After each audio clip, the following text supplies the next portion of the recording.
online so far, so you're very welcome to today's session, which is on build a bot in an hour. So today's session will be delivered by Safi Ali, who is a cloud solution architect at Microsoft UK. So this is the second session that Safi has delivered with us online. So delighted to have him back again. And as I mentioned, this session is 1 hour long. You're more than welcome to ask any questions you have throughout today.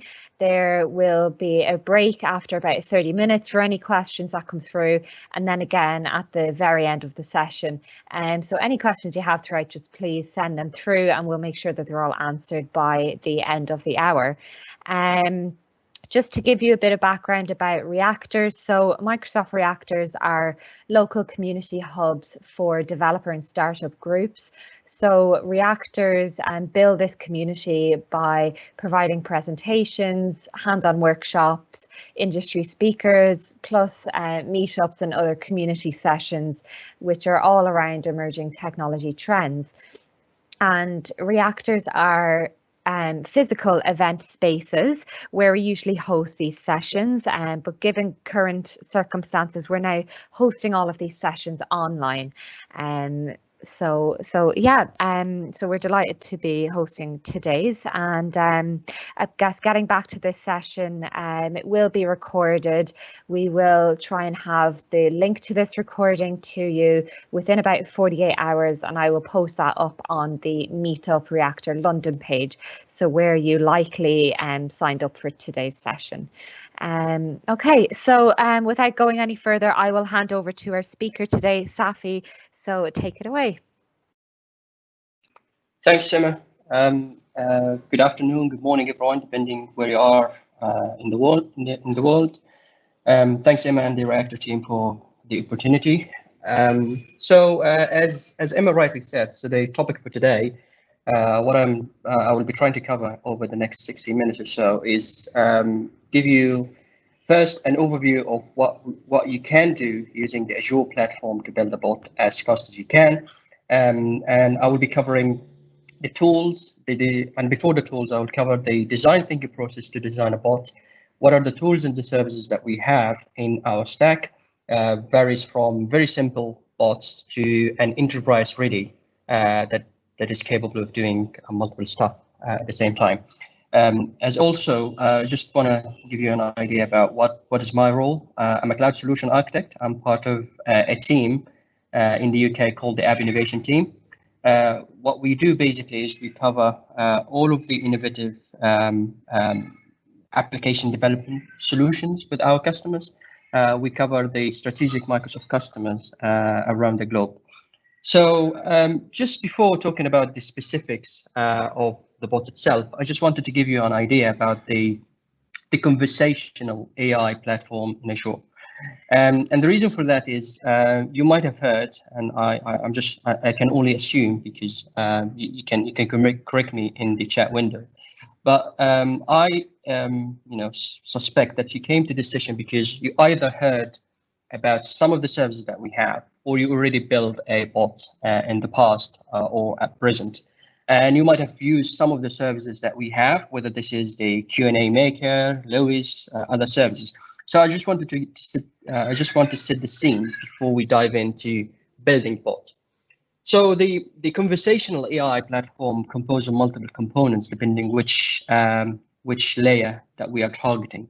It's starting from top to bottom. So basically, the first layer that you might have heard of is how to build a bot or a conversational AI solution using a SaaS service. And we have a tool and a service called the Power Virtual Agent, which is part of the Power Platform, which is a complete platform for Power users that doesn't necessarily have to write code. So it's a low-code, no-code platform, which would enable Power users to build bots. Power Virtual Agent is the platform to build those bots. So it's like what you see is what you get kind of interface where you can drag and drop components and hit publish, and here you go, you have the bot ready. And beneath that, we have multiple services that actually enable these kind of SaaS services. So if we go again from bottom up, So all of these services in a SaaS solution sits on top of a very sophisticated set of services that we have. Starting from the bottom, we have a tool called the Bot Framework, which is an SDK, a complete SDK that would enable developers to write, conversational AI solution, whether this is virtual agent, virtual assistant, or a simple bot using C#, JavaScript, and Ruby. So you pick your language and you have all of the capabilities at your fingertips. And that would enable you to have a much more granular access to the feature and services. And if there are other missing features, you can enable that and you can code it for yourself. So on top of that, we have the Azure Bot Service. So you've written your code, you've written your bot, you need to host that somewhere. And in order for you to host that, you need like a cloud service to host that. And this is the service, which is the Azure Bot Service. So once you write the code, you just click deploy, and that will host the service. It will host your bot in the Azure Bot Service. But what's more interesting on top of that is the Azure Bot Service would enable you to have multiple channels to integrate with your bot. So in the authoring mechanism, basically you will interact by text. So, and this is one of the tools that I will show you, which is the bot emulator. So basically you will talk to the bot through a text-based interface. But what the bot service would enable you is to integrate other channels like the Facebook Messenger, the Skype for Business, Twilio, Teams, Cortana, and we have over 27 or 20 something different channel that will enable the bot service to communicate through. And you don't have to write any code, special code to be able to integrate with that, as long as you are using the out-of-the-box authentication authorization mechanism for the service. So if you are using the Messenger, the Facebook Messenger, or the Facebook app, so basically it's an open API spec, authentication would be integrated there, so you don't have to write any custom code. So on top of that, bot on its own, like any other solution, you have to have a set of utility services that will make your bot richer. And that would include things like this supportability for multiple languages. So by default, and most likely, you will write your bot to talk in English first, and then you will extend that to multiple different languages, right? So we don't want you to write different intents or different efforts that you need to invest to be able to have the multi-language support. Instead of that, you can use some of the platform as a service offering in the Azure platform, which is a service called the Azure Cognitive Services. One of those cognitive services is the language services, and the language service will do the translation on the fly. So basically, whatever the user is saying in 60 plus different languages, it will get translated and passed over to the bot, and the bot will respond in English, and that response will get translated on the fly. So you don't have to write any custom code or anything. You just want to enable translation in your bot, and you'll have that. Likewise, when we are talking about different channels, one of the most used channels to integrate with bots is the telephony or the voice-based interfaces. So imagine that you have different people that want to interact with bot with different ways. One of those ways is basically they need to talk to the bot. You don't want to write or text the bot. One of those scenarios is if you are driving a car, obviously you can't just write while you're driving. So obviously the natural interface to that would be the speech. And the speech is using a service called the Direct Line API, the Direct Line interface, to do the text-to-speech, which is once the bot has some sort of output to tell to the user, the speech service will take that text and translate that to a speech.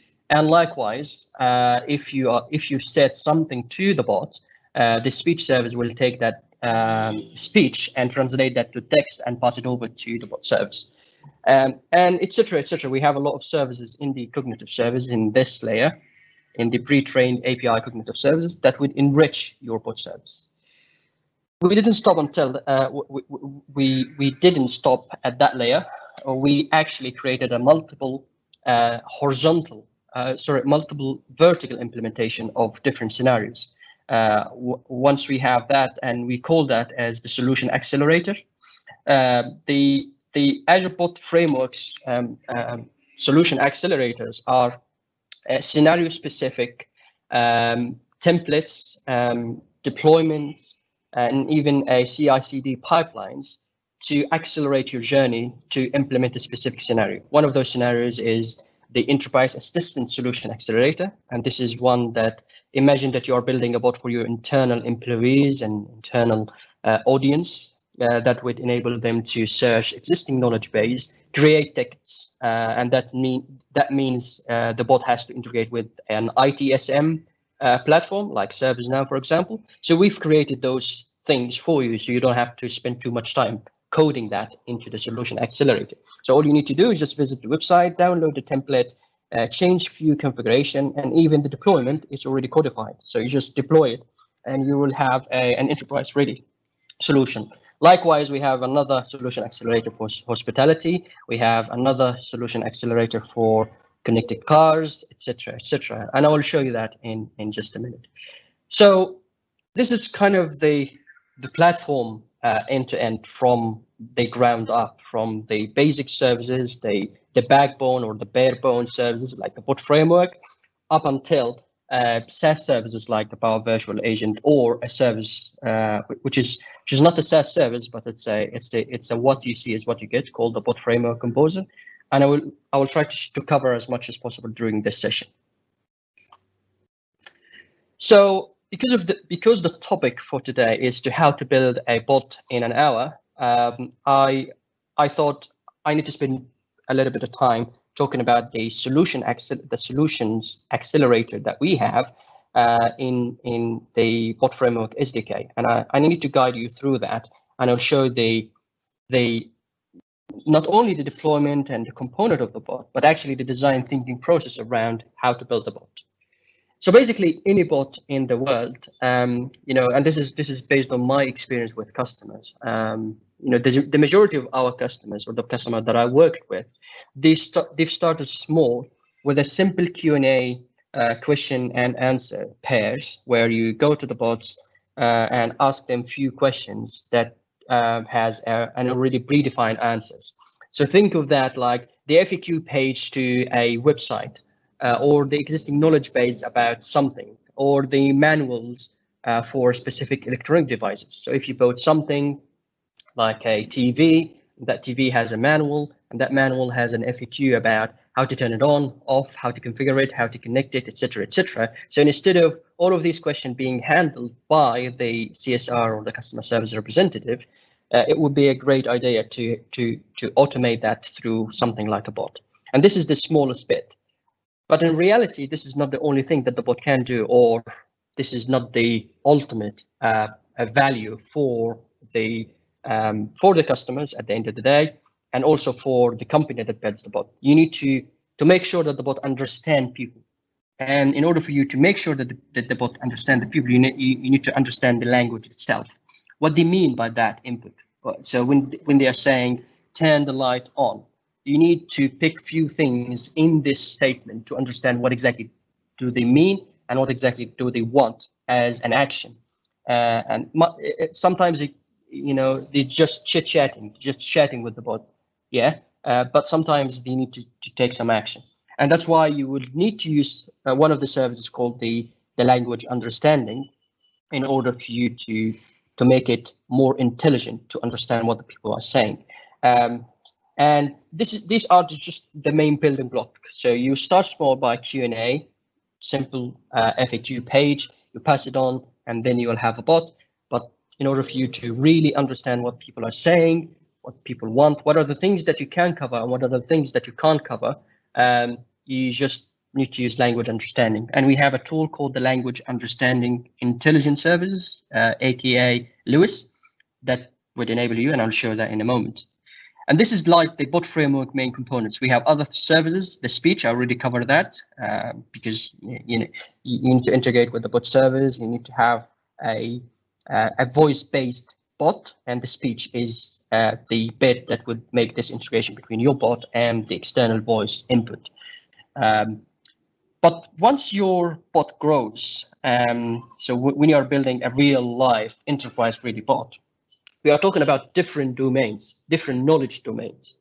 And what I mean by that, think of a scenario where you are building an internal bot for your employees, a company. During COVID, during all of the difficulties that we've experienced and we're still experiencing right now, working from home, etc. Once you build a bot that will serve your internal employees to cover the FAQ, maybe you need to extend that to integrate with an ITSM service to enable the employee to create tickets for fixing problems with their internet, with their VPN, etc., etc. So the integration bit, we are talking about a domain about the ITSM, or a domain about the enterprise connectivity to your ITSM. But also, side by side with that, you might need to provide simple skills like enable your employees to book a specific slot with those people, with the the internal IT team, to have a remote session, right? So you need to integrate that with the calendar in the Office 365. So this one domain, the ITSM integration is one domain, but actually the integration with the calendar and the actions or the utterances that the people will saying to create this calendar invite is completely different. So once we have those different domains, we need to segregate them into different skills. So as you can see on the right-hand side, we have different skills. And by the way, these are pre-built skills that Microsoft have built for you. So you just need to go to GitHub and download them. And those skills will get you covered for certain scenarios. One of these scenarios is basically how to read somebody's calendar, read your calendar, create a new event, share that event with somebody, or invite people to a meeting. All of these kind of tasks are covered by this skill. And the skill here is, you can think of it as a small bot. So this is the parent bot. This is the assistant. That's why we are not calling this guy as a bot. Instead, we are calling this a skill. The skill is like a small bot that covers a specific area of expertise. And that area could be, like you can see here, a mail functionality, arrange task or allocate task, could be the calendar, could be the ITSM integration, create a ticket in ServiceNow, get the ticket for somebody, or archive the old ticket or the tickets that has been active for the last 90 days. You might need to archive that. So all of these can be segregated into different skills. The reason we are segregating those skills because we need to dispatch. And the idea of the dispatcher, and again, this is a concept. We have a tool called the dispatcher tool, but the concept of dispatching is basically after you understand what the user is saying, and you have a confidence in what the intent is, you need to route that request to the specific skill. So if the user is saying, book me a meeting with one of the IT team, right? So obviously, once they say book a meeting, that means there is a 99% confidence level that this will require a calendar. But at the same time, they said with the IT team. So that means that you need to get one of the IT team's calendar. You need to search for any of them that has availability over the next day or the next hour. And once you do that, you just need to go ahead and create a calendar invite. And the dispatcher is like the cornerstone that will route that request based on the confidence level. The same thing. This is the customer. This is the skill. These are the skills that will cover a specific thing. But at the same time, if we are talking about different data sources that has different knowledge bases. So in Q&A Maker, for example, which is a tool that we have that would enable you to create a Q&A based bot that would answer very like a key value pair between questions and answers. Those knowledge bases could be in static documents, could be a knowledge shared, could be PDF, could be Word, could be like an HTML files, all of these different knowledge bases or knowledge sources will get dispatched as well. So for example, if the user is saying, how can I reset my VPN connection?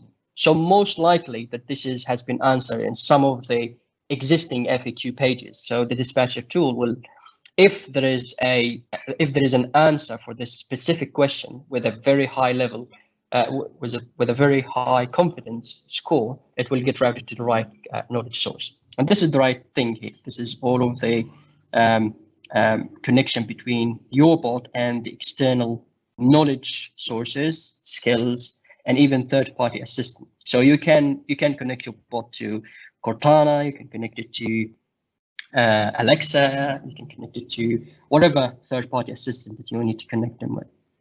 But once you do that, this is just a development testing time.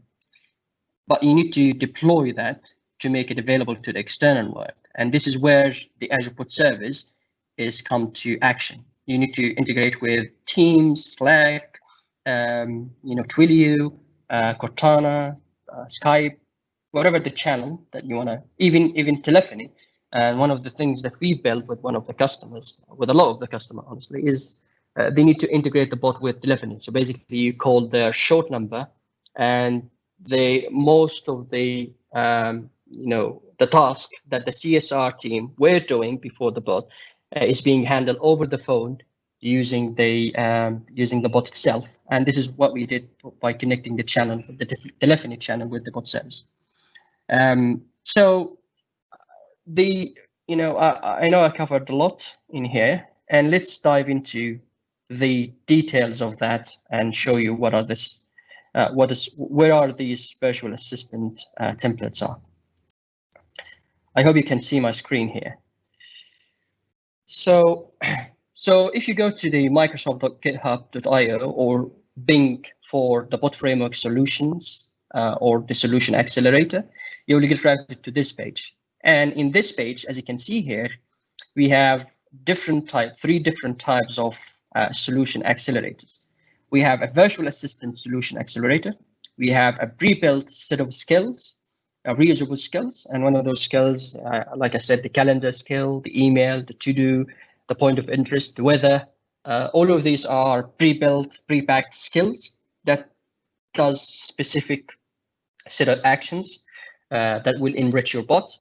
But ultimately, we have the virtual assistant template. So if you click on that virtual assistant template, and like I said, it is composed of multiple things. It is composed of the C# code, the code base for the actual template for the virtual assistant. It has the language understanding models, the knowledge bases. It has the templates required to deploy the hosting service that will enable you to make this bot available to the external world. So if I scroll down here and go to virtual assistant create, and I forgot to say that you can create that in C# or TypeScript. I'm going to cover the C#. I'll go to intros. I've already done that, but I thought I need to go through with you on that. So basically, there are a few prerequisites. If you click on download and install. So the first thing that you need to make sure it already exists, you need to download the template itself. So if I click here, open that in a new tab, it will route me to the virtual assistant and skill template. So basically, this is an add-on to Visual Studio. So what this add-on will do is basically, if you go to Visual Studio, right click, let me open a new Visual Studio instance. Once you open a Visual Studio instance, you will be able to create a new, instead of creating a bot, instead of that, you will be able to create a virtual assistant, which is more than a bot. So if I click on create a project or a solution, sorry, not this one, create a new project. And as you can see here, go to, you see here, these are the new the new project templates. So we have a virtual assistant template and we have a skill template, right? I've already done that. I've already created my template because the creation will take a little bit of time. So this is the first thing that you need to make sure is already exists. Along with that, you need to go to the GitHub repository which is if I open that one, just clone it, clone the entire bot framework solution, open it in Visual Studio. So just easy once you have that. And along with these two things, you need to make sure that you have the .NET Core, you have NPM, you have PowerShell Core. One thing I have to say, PowerShell Core is different than the normal PowerShell that we all use. If I just stop sharing, yeah, go here, yes. So basically this is the PowerShell. If I click on that one, this is the PowerShell 6. This is not the PowerShell. So if I go here and search for PowerShell, you can see here, this is the PowerShell that we all know, and this is the PowerShell Core. These are two different ones. So the PowerShell Core is more aligned with the .NET Core capabilities and functionality. So once you have all of that, you go to npm install the bot dispatcher. Remember the dispatching process where your input to the bot will get routed based on the confidence score, and this is the bot dispatcher tool. So you just need to download that. And also you need to have the bot skill CLI tools, and that's it. Just go and create your assistant. So if I go here and show you what I have, so I'll start by the hospitality assistant. I already cloned the repository. I just want to show you what we have here, right? So this is a bot. This is a virtual assistant project template, but it is tweaked to enable certain channels and certain skills. One of those skills is the hospitality skill. Hospitality skill, you can think of it can be used in a hotel kind of scenario. You can book a room, you can extend your stay, you can get your bill, you can play with the temperature, in-room temperature, like increase temperature, decrease temperature, etc., etc. All of these kind of tasks and skills already implemented for you. So I'll go through some of these things, but the first thing I want to show you is the controller. So is the controller in the bot. So as you can see here, we have the bot controller. So every virtual assistant will have this bot controller. So for those of you who have used the ASP.NET MVC before, this will be quite familiar with you. You have the model and the view, the controls, and the model is basically where your data is. This can be used to track the state, to get data from databases, store the state in a database, etc., etc. But likewise, you will have the skill controller, and the skill controller is where you go and call specific skill. So your virtual assistant can do things like the hospitality basic stuff, but also can dispatch to a weather skill. That weather could be, give me the weather for, London today. That means that this has nothing to do with the hospitality. This is a general skill, which is the weather skill, and the skill controller is where you can execute few things before you go and dispatch this skill. So I'm not going to cover too much about that. But basically, once you have this, likewise, you need to download this skill. And again, this is it's already documented in here. I just want to show you, where is it? It's in here. All of what I just said, you have the details of it. You have the details of what are those files are. And then the next step is how to provision your Azure resources. So the provisioning, it has two ways of provisioning those services. In order for you to host the bot, you will need to have a set of services beforehand. And those services, surely you need to have an Azure web app that can host your bot. You will need an Azure storage account. You need an Azure App Insights to be used for the telemetry, but also, and these are the most important parts of the bot, the language understanding service, which is part of the cognitive services, and also the Q&A maker, right? And the Q&A, in order for you to get the Q&A maker, there is a dependency with Azure Search and Azure Web App. So I've already created that, and this is where I need to show you what I did. So basically what I did, I just go to the provision, I just go here and follow the steps here. It's basically go and say, after you download the code base for your assistant, for the virtual assistant, go to the project directory, run the PowerShell core from that directory, and go AZ login. Basically, log into your Azure environment, and that's it. Once you do that, this is the last step. Just run this script, and this is the script. So this is, if I go here, show you what this deploy PS is doing. Basically, what this does, it provisions a set of services, as you can see here. So the first service, the first set of service resource group in a specific location, it will create a Lewis authoring service. It will create an app registration. It will create a Lewis-based Lewis authoring and Lewis the runtime. And as you can see, these are just the steps to create all of these servers. Oh, and then the last step is create a Cosmos DB to save the state. And pretty much it's a straightforward PowerShell. So if you are seasoned with PowerShell, you will see this straightforward. You don't have to do anything. You just provide the parameter, and you will have this. So if I go to the Azure portal, if I just go here, just can't see it. Yes. Just expand this. So if I go to this resource group, so after I did that, I had, as I said, few cognitive services. One of them is Lewis, and one of them is the Q&A maker. So if I go to the language understanding, let me refresh that. Yes, the first thing I need to show you is the Q&A maker.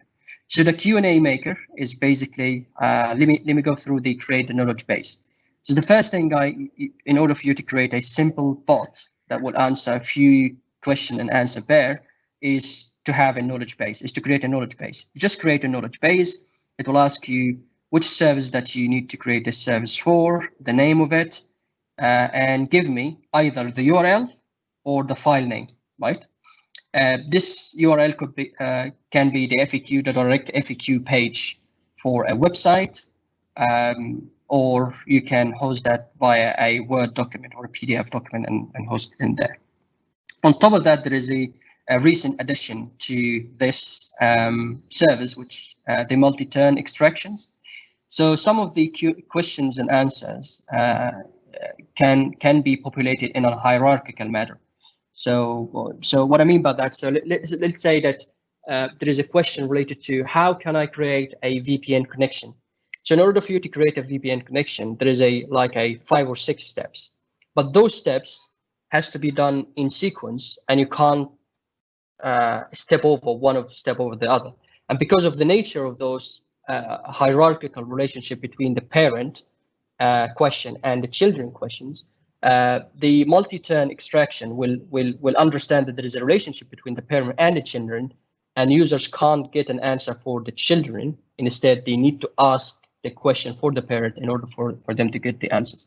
This is the new service that we have here. So this is a pretty straightforward one. And once you do that, you will have, if I go to my knowledge bases, just refresh the page. This is the tenant. Yeah. Let me sign in with the Lewis. Tell that one is yes. Yeah, one thing I have to say here is if you left the Lewis or Q&A maker idle for quite a bit, you'll get your connection will time out. The session will time out, so you have to sign in again.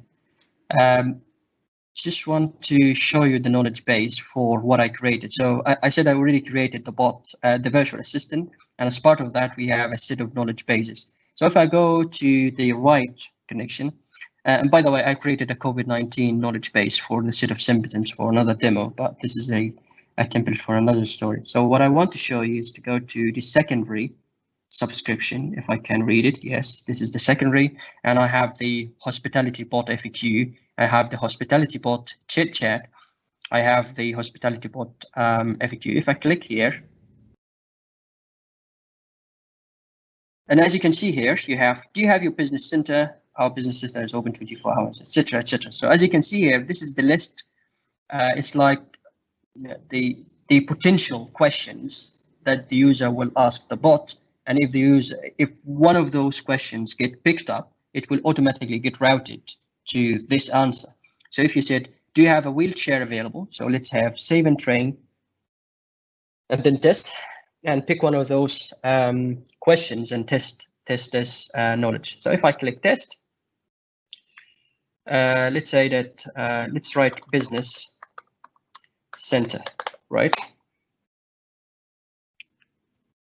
As you can see here, I just said business center, and immediately it said our business center open 24 hours. So it has a very high confidence in the fact that if someone is saying business center, based on the model itself, the data that we have in this knowledge base, it most likely it is related to this answer.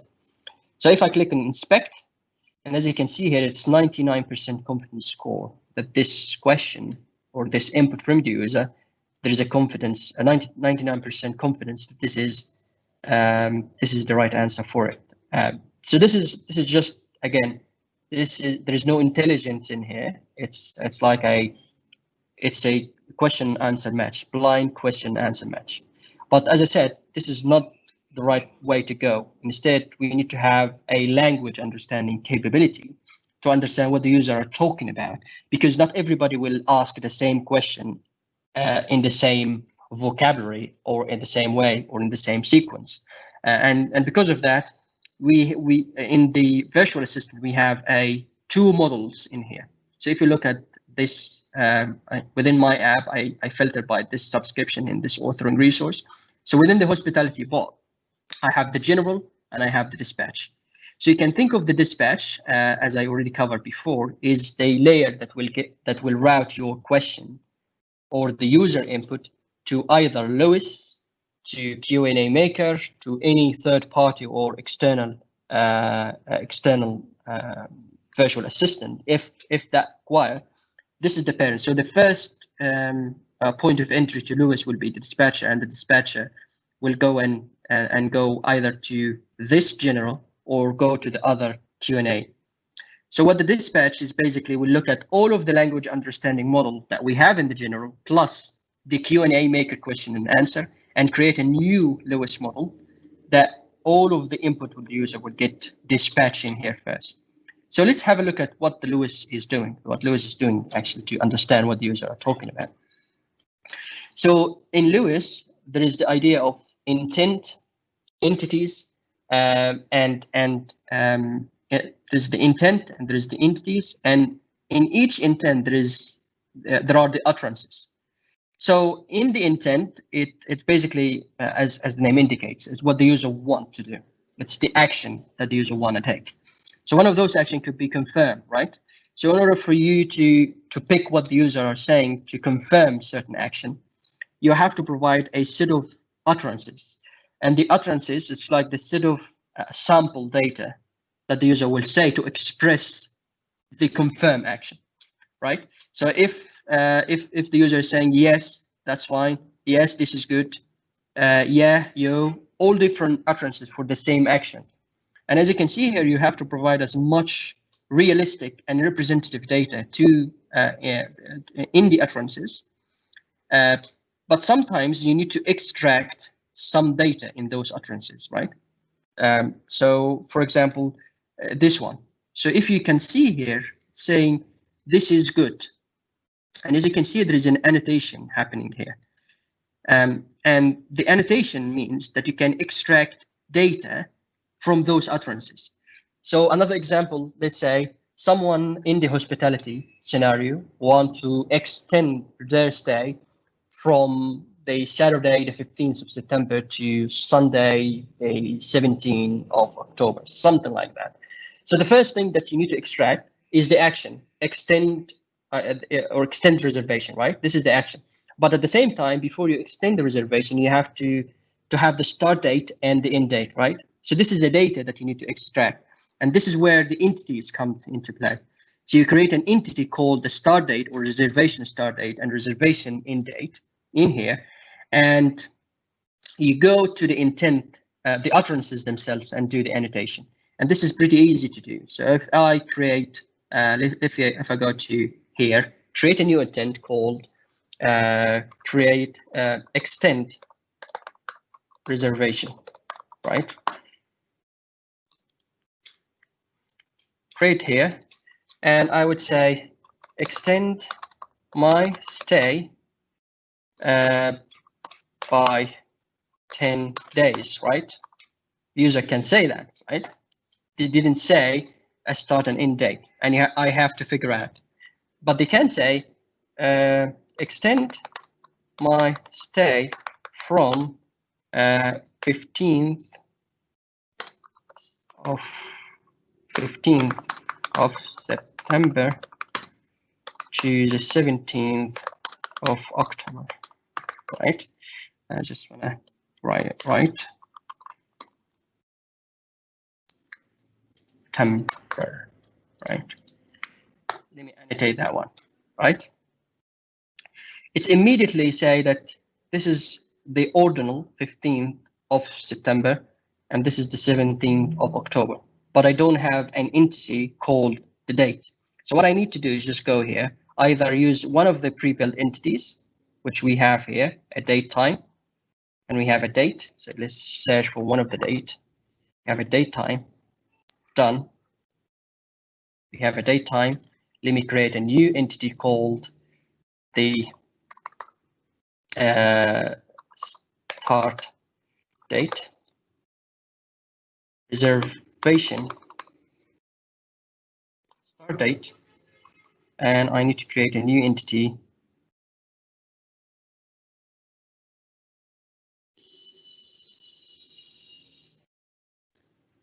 Let me create a new entity, right? End date.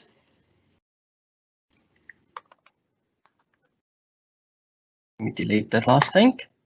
Great. So after I create that, I need to go to the utterance itself and do the annotation for this date. And the annotation will be much simpler. So the Lewis, the idea of Lewis, basically it's a machine teaching platform. You are teaching the platform to understand what the user are intending to do. So if I go to extend reservation, I go here, and as you can see here is saying that this is a date time. So yeah, this is 1st of September. This is a reservation start date, and the 7th of October, the 17th of October is the reservation end date. And here you go. If they say, if I just need to train and then publish, and if any time a user said extend my stay from the 1st of September or any other date or with any other sequence, it will get picked up that this is an extension and you'll get the data passed over. So this is the second component of the bot itself. So once we have everything, once we have the training, once we have the Q&A maker, let's test the bot itself. But along with that, just before here, I just want to have a look at let me stop presenting. Let's have a look at the questions that we have, if we have questions. Do we have any questions so far? Yeah, so 2 questions have come through, Safi. So the first one is from Hamid, who said, do you think typing-based input is more efficient compared to the voice input in the bot? Well, it depends what the user's preference. It's a user preference, and it's a scenario based. So, if you are hosting this, for example, in Facebook Messenger, it's 90% more certainly that this will have to be text based. Not every Facebook user will prefer to use the input to chat with the bot. But if you are talking about a telephony interface, that has to be a direct line connection. So it's really boiled down to the scenario. There is no preference around that. And one thing I have to just highlight here, despite the fact that the integration is easy, there are certain things that you have to consider related to different accents and whether the channel support those different accents. So in the UK, for example, we have hundreds of different accents, and that doesn't necessarily play well. We have to train certain models in order for that model to support those accents and dialects to get picked up by the channel, and those translation will get redirected directly to the bot. Because at the end of the day, the bot will understand text. It will not understand the voice. So the voice will get translated and get morphed out from voice or speech to text. So this is like the challenge with the voice. So just back to the question, it's a scenario based. If the user prefer voice, yeah, be it. If they are not going to use voice, most likely they will not be using voice. Text is the easy and straightforward bit. What was the second one, Emma? Thank you. So the second one is, where might I find the GitHub code for this? Yeah, the GitHub code is here. I'm gonna paste that over to Brilliant. Everybody in the chat window. Great.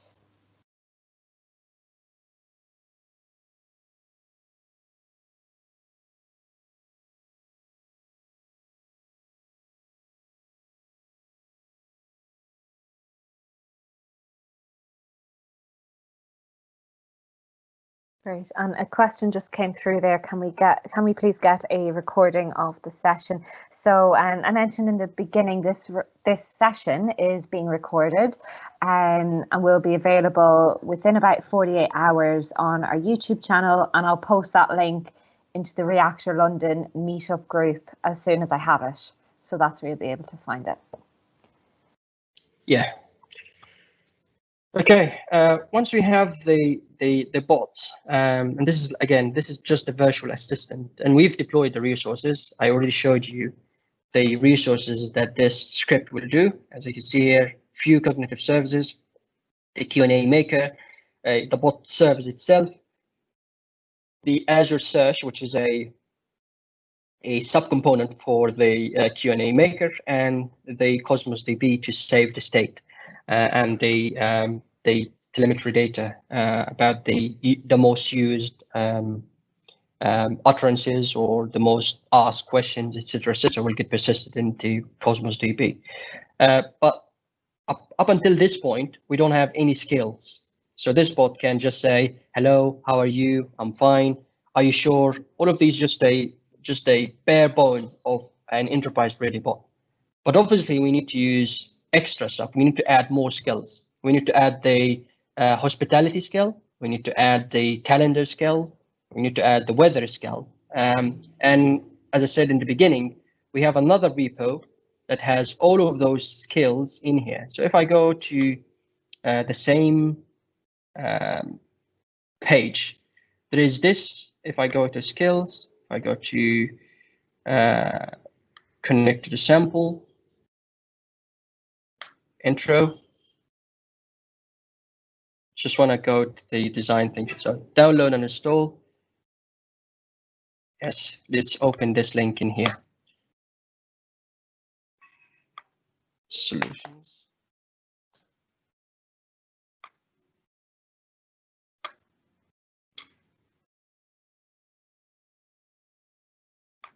Yeah. Yes, this is the one. If I go to skills, this is the skill repository. So if I click on that one, I just wanted to show you where is the GitHub repository for here. So we have two main components for the skills. We have the stable skills, things like the calendar skill, the weather skill, but also we have an experimental skills. So the experimental skills, if I go here, I already cloned the repository. So we have the skills, which is the calendar, email, point of interest, to-do skills. These are like the stable ones that's been around for a couple of years now, that's been used right now in a lot of production scenarios. But we also have experimental skills that are being evolved over time, depending on the use cases. We have a ping search skill. We have an automotive skill, things like turn the volume up, turn the volume down, adjust my seat, change the save position to option or my settings or Safi's settings or other people's settings. All of these interesting stuff, it's already baked in here. And as I said in the beginning of the call, basically what those skills are, you can think of them as a small bot that adds certain functionality to your virtual assistant. So one of the main skills that I already deployed is this one. and I hope it passed. And this is just, I just deployed that one now. So I deployed the virtual assistant, but also I deployed the hospitality skill. Again, these are two different components. You have the virtual assistant and you have your skill hosted somewhere. And again, they need to talk to each other. In order for you to make them talk to each other, is basically you follow the steps in here. So within the skills, you just go to create, C#, and then update your skill manifest, right? So the skill manifest basically will, you just say that who will be able to talk to this skill. Deploying the skill doesn't mean that everybody will be able to connect to it and consume it.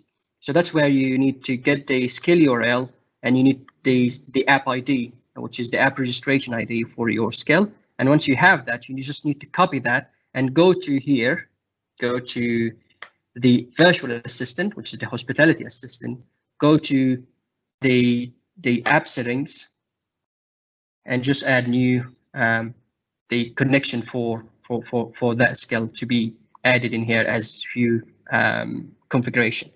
And I already done that, so all I need to do is just do the IIS Express. Just run the bot. The bot now is yeah. And once I go here, if I go to the virtual assistant, and here we go. This is the if I just refresh here, let's try the conversation. You just need the ID for your configuration, your bot itself, the URL for it, and this is the local one. But also you can go here, since everything is now deployed. If I just stop here, since everything is deployed to the hospitality, this is the bot. I can talk to it directly, right? So if I go to test in web chat,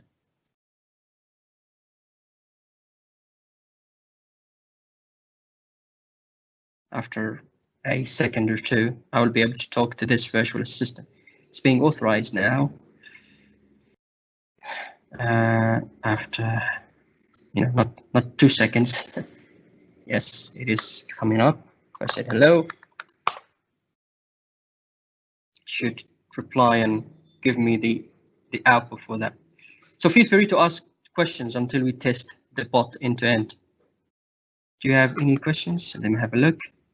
Not yet.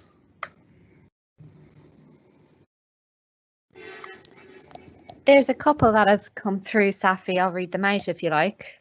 Yes, please. Great. So Jerry has asked the question, what is the most time-consuming part of the development process to eventually get a working bot? Example, training it for all utterances by the user? That's a tricky question because, if it's a simple, let me put it this way. If you are talking about a simple Q&A bot, that will take 5 minutes. But if you are talking about a complex bot that would require you to understand what the user are talking about, that means that you need to have a very powerful LU model, the language understanding model. And that means that you have to be able to carefully build your intent and utterances. And, throughout the last 3 years, I've been developing bot or helping customers to develop bots. They normally start by the top 5 required actions or required services to be able to provide the beta release of that bot. And that can include anywhere between 10 to 20 intents. And once they have that in place, when they have those small subsets of intent and entities, they will grow. They will grow over time. They will customize that. And building the initial LU model, I don't think it will take, if you have the right utterances in place, the right sample data in place, I don't think it will take, a couple of days to be from one developer to be able to create and annotate the data in the right way. So it's 1 to 3 days if we have the right data and the right utterances in place. Building the bot is the easy bit, but actually building the rich and the most accurate LU model, this is the tricky part. And this is mainly not only because of the quality of the data and how you annotate the data, but also how to segregate them, because sometimes the same utterance can be used across multiple intents, and you have to be very carefully segregate those two utterances. Otherwise, the LEO model will get confused. So one of the example here is when I go here and ask the Q&A maker and said business center. So what I mean by that, right? The business center, you can have a lot of stuff related to the business center, and that's why not only the dispatcher is the right thing to inspect what the user means by business center, the actual conversation flow need to pick that up. They need to ask a follow-up question here and say, how can I help you with the business center? You need to have a follow-up question instead of just blindly putting something like that straightforward, right? So it's a combination of the LU, the conversation flow, and once you have this sweet spot between the right LU model and also the very strict to redirect the user in the right conversation flow, I don't think this is much complicated if you have the right data set and the right people.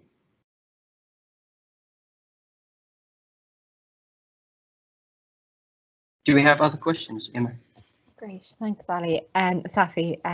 Yeah, a couple more questions. So one question is there an option to train the model using a preloaded database as well as keep the conversational functionality intact?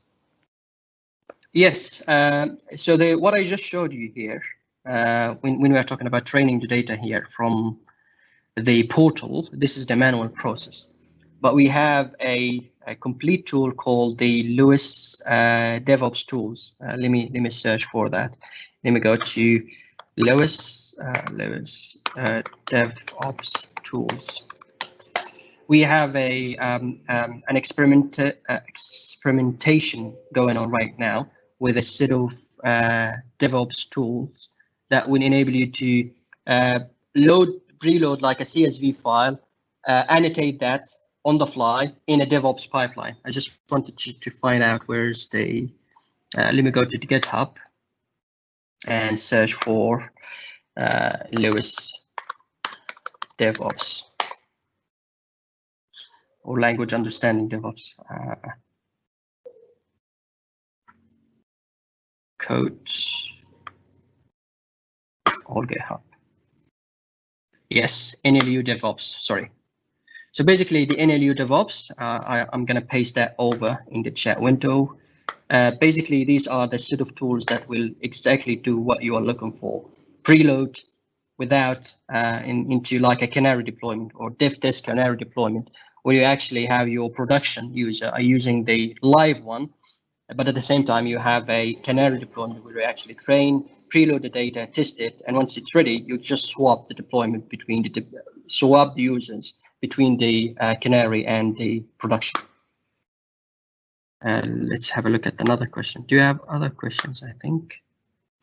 Yeah, a couple more. So I tried asking a question to a chatbot, but then it stopped working halfway through without any warning. How would you build a backup?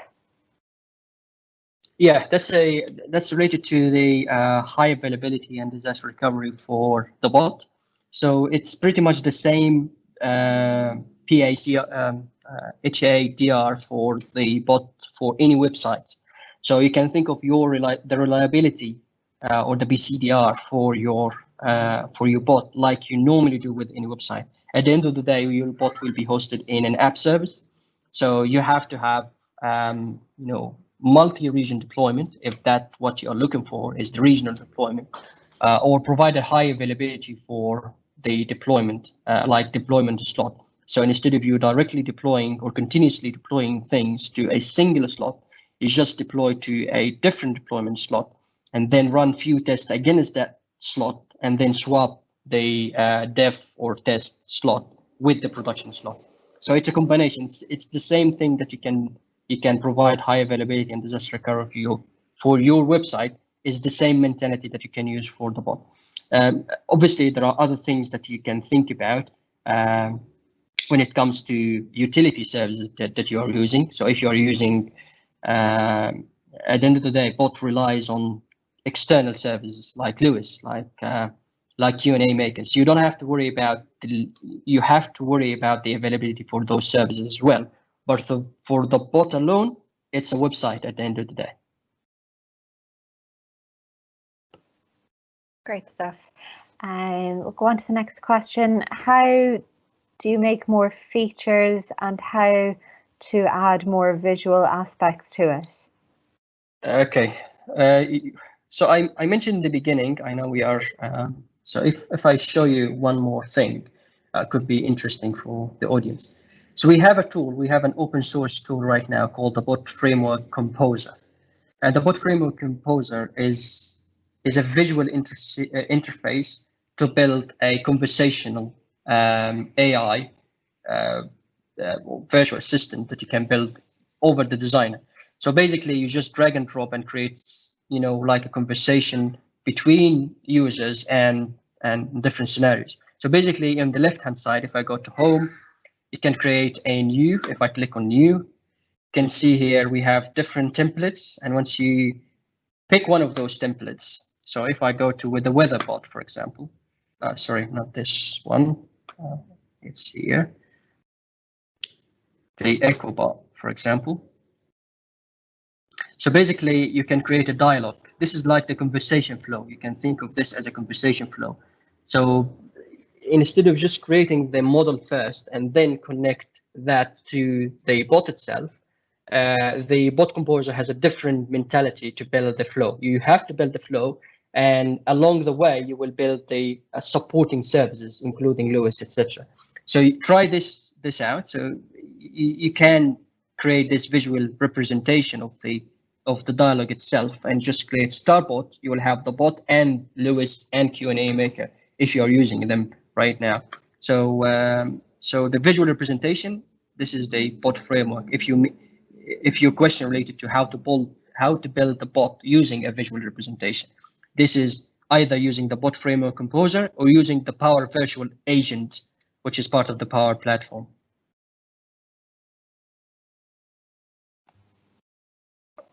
Great.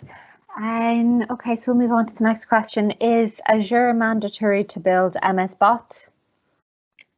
Yes and no. Yes, when it comes to hosting the bot itself. And as I said, the bot itself is a simple website. It's a simple ESP.NET MVC application that can be hosted anywhere. But actually running the integration between the bot and Lewis. So Lewis is an exclusive service. It's a platform as a service that you have to use Azure for. Q&A Maker is an Azure exclusive service. It's a platform as a service. The same thing for any bot offering. So you have to use the encapsulating service. So some people can wonder and say, okay, if it's a website, I can host it somewhere, but I can still use the Microsoft services. Some users think, or some architects and developers think that this is the right way to go. I don't agree with that. I think it makes sense to have everything in one single platform. But it's yes to host the bot somewhere else other than Azure, but you have to still use Lewis if you are using language understanding. You have to use Q&A Maker if you are using a Q&A based bots. I can see the following question, which is how do I encapsulate it to in SharePoint site as collapsed bot interface, not as an iframe, because it eats up a lot of space. Default iPhone. Okay, there is an interesting addition to the. It's not a SharePoint. It's part of the Office 365. If you are using Office 365, there is a component right now in the Office 365 that you can provide that as an add-on to the SharePoint site. You just give it the URL and the app registration, and it will add this as a collapsed window. So I've seen that with one of my customers. So I'll dig that out, and once we publish the recording, I might paste that into the YouTube channel. So the last question, I think, what is the cost model when you are developing or deploying bots or consuming Azure services? What are the best practices of consuming Azure services for bot? So the cost model, like any platform as a service, is pay only for the messages. So the bot consumption is per message. And the best way to go and get the information about that is basically go to the Azure calculator. So if you go to the Azure calculator, the pricing calculator, let's open this one up and search for the bot, and immediately you will see that this is per message. So if I go to bot service, Azure bot service, if I go here, why is that? Okay.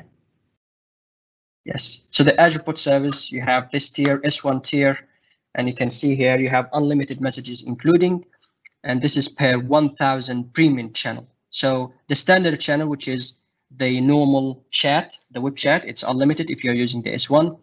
And if you're using premium, anything other than the web chat, which would include any integration with Teams, Facebook, etc., it's 50 cents per 1000 messages. So it's a per message for the bot itself. So just to summarize, the bot itself, the bot consumption model is just pennies for the messages if you are talking about the production scenarios. But the surrounding services, the surrounding Azure services is where things has to be carefully designed. So if you if most of your users doesn't necessarily have to use are not geographically distributed, for example, so we are not talking about a multiple audience around the globe, you might get away with a couple of £100 per month if you are talking about thousands of users. But again, in order for you to get accurate estimation for that, you have to use the Azure calculator. You have to include all of the services, including Q&A Maker, Lewis, and any other cognitive services. There is no one size fits all when it comes to best practices to the Azure services. You can only, as a rule of thumb, you can only use the services when you need them. If you are not using them, you're not getting charged by Microsoft. There's no like a one-off charge to use services unless it's a reserved capacity or reserved instance. I don't see any other questions, right? I think we are already 5 minutes over time. Yeah, I don't see any more that have come through either. Yeah, thanks for. I know we've run over a couple of minutes, but at least we're able to kind of answer everyone's questions. So thanks for staying with us. And yeah, you're just sharing on the screen at the moment. We do have a very short survey, which we would really appreciate if you filled out. So details are on the screen, aka.ms/reactor/survey. And if you just enter the event code 8059 at the start of the survey, that would be really appreciated. Thanks everyone for staying with us, for your questions, and for joining this session. And Safi, thank you so much for delivering today's session, and for staying with us as well. I know we've been a few minutes over, but thank you so much, really appreciate it, and hope to have you on again soon. Yeah, thanks everyone. Enjoy the rest of your day or evening. Thanks, bye. Bye-bye.